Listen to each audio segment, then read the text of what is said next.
cadet that's in our Civil Air Patrol outfit. His name is Master Sergeant Adam Holsinger. He's a brand new Master Sergeant, and he just received that rank, I think, about a week ago. And he's speaking today on behalf of his family and also Sergeant Sorensen. And if you'll welcome Adam to come to the podium, please.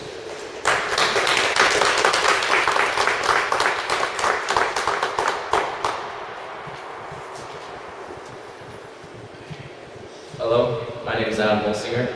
I am a sophomore currently attending the NGRTC program at Liberty High School in Renton, as well as a cadet master sergeant in the United States Air Force Auxiliary Civil Air Patrol. I was asked to speak in honor of our nation's veterans, and in doing so, I'd like to introduce to you my great-grandfather, Asael Taylor Sorensen, who was awarded 8 battle stars and gave 12 years of military service. He was a revered family leader who returned from service in World War II to begin a married life, living in a converted chicken coop. As a sergeant in the CIC, or Counterintelligence Corps, of the 80th Infantry Division of the 3rd U.S. Army, he witnessed great destruction, which he rarely spoke of, but instead wrote down many of his experiences. Upon returning home, he wrote, "It is an unspeakable blessing to be back in America again, surely the land of the free. I feel a sense of wonder and joy to be reunited with my darling wife and to meet my daughter for the first time. This daughter is my grandmother." Great-Grandpa Sorensen witnessed the buzz bomb attacks on London, the D-Day invasion of France, taking part in 9 major engagements, including the Battle of the Bulge. He later wrote about an experience that landed him on the cover of the Army Stars and Stripes newspaper. He wrote, "While in France, myself and another sergeant were sent in undercover of darkness to capture a German general. We had learned he was staying on a hillside of a nearby town, making it easy for us to quietly coast in with our jeep.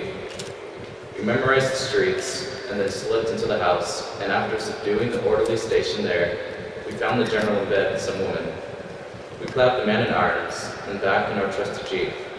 I revved up the engine and we raced back to our lines under shell fire.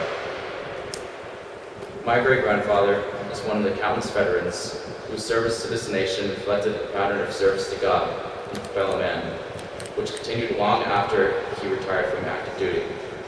As with so many veterans who returned from war, determined to make the world a better place, my great-grandfather accepted an assignment from the Church of Jesus Christ of Latter-day Saints to take his wife and 7 young children and lead the church's missionary efforts in Brazil for 10 years.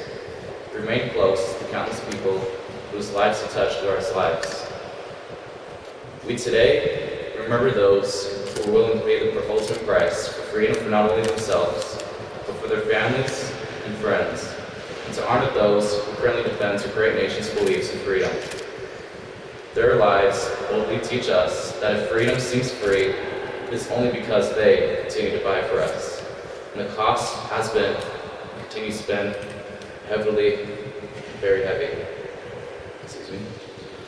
I salute each of our veterans and their families. You are our living heroes who keep America the land of the free and home of the brave. Thank you.